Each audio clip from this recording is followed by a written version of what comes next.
Chapter 35. The Ministry of Christ. After Satan had ended his temptations, he departed from Jesus for a season, and angels prepared him food in the wilderness, and strengthened him, and the blessing of his Father rested upon him. Satan had failed in his fiercest temptation, yet he looked forward to the period of Jesus' ministry, when he should at different times try his cunning against him. He still hoped to prevail against him by stirring up those who would not receive Jesus to hate and seek to destroy him. Satan held a special council with his angels. They were disappointed and enraged that they had prevailed nothing against the Son of God. They decided that they must be more cunning and use their power to the utmost to inspire unbelief in the minds of his own nation as to his being the Savior of the world, and in this way discourage Jesus in his mission. No matter how exact the Jews might be in their ceremonies and sacrifices, if they could be kept blinded as to the prophecies, and be made to believe that the Messiah was to appear as a mighty worldly king, they might be led to despise and reject Jesus. I was shown that Satan and his angels were very busy during Christ's ministry, inspiring men with unbelief, hate, and scorn. Often when Jesus uttered some cutting truth, reproving their sins, the people would become enraged. Satan and his angels urged them on to take the life of the Son of God. More than once they took up stones to cast at him, but angels guarded him and bore him away from the angry multitude to a place of safety. Again, as the plain truth dropped from his holy lips, the multitude laid hold of him and led him to the brow of a hill, intending to cast him down. A contention arose among themselves as to what they should do with him, when the angels again hid him from the sight of the multitude, and he, passing through the midst of them, went his way. Satan still hoped that the great plan of salvation would fail. He exerted all his power to make the hearts of the people hard, and their feelings bitter against Jesus. He hoped that so few would receive him as the Son of God that he would consider his sufferings and sacrifice too great to make for so small a company. But I saw that if there had been but 2 who would have accepted Jesus as the Son of God and believed on him to the saving of their souls, he would have carried out the plan.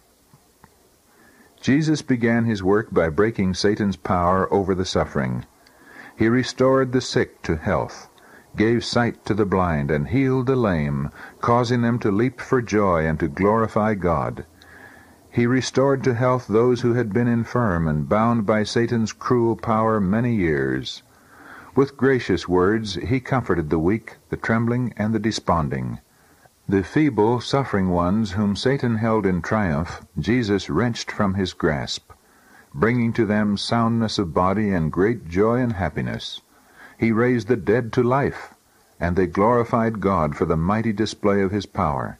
He wrought mightily for all who believed on him. The life of Christ was filled with words and acts of benevolence, sympathy, and love. He was ever attentive to listen to and relieve the woes of those who came to him. Multitudes carried in their own persons the evidence of his divine power. Yet, after the work had been accomplished, many were ashamed of the humble yet mighty teacher. Because the rulers did not believe on him, the people were not willing to accept Jesus. He was a man of sorrows and acquainted with grief. They could not endure to be governed by his sober, self-denying life. They wished to enjoy the honor which the world bestows. Yet many followed the Son of God and listened to his instructions, feasting upon the words which fell so graciously from his lips. His words were full of meaning, yet so plain that the weakest could understand them. Satan and his angels blinded the eyes and darkened the understanding of the Jews, and stirred up the chief of the people and the rulers to take the Savior's life. Others were sent to bring Jesus unto them, but as they came near where he was, they were greatly amazed. They saw him filled with sympathy and compassion as he witnessed human woe. They heard him in love and tenderness speak encouragingly to the weak and afflicted. They also heard him, in a voice of authority, rebuke the power of Satan and bid his captives go free.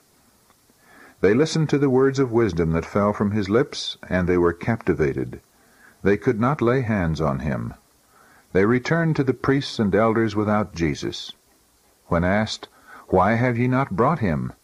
they related what they had witnessed of his miracles, and the holy words of wisdom, love, and knowledge, which they had heard, and ended with saying, "Never man spake like this man."